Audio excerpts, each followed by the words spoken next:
Well, good morning, family. Here we are back in the wilderness. The wilderness of disappointment is what we're thinking about today.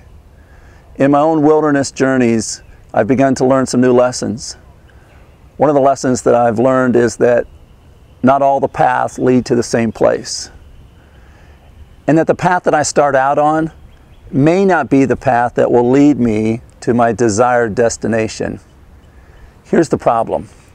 I do not have the ability to see far enough into the distance that I know where each path will lead.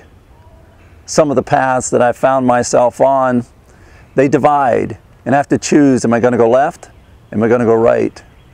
Some of the paths, they have roadblocks, even detours. And so I have to work my way around the detour to be able to get back onto the correct path.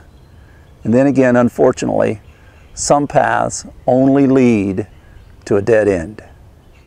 Now those possibilities can produce in us disappointment. Disappointment, as I understand it, is that when you find yourself on the path of your own choosing, with this hope, with this expectation that if I stay on this path, it will bring me to my destination, to my dream, only to find that that path is filled with roadblocks, detours, even dead ends. Now, some of those obstacles may be as a result of some of the choices that you or I have made, but sometimes they're a result of circumstances that are beyond our control.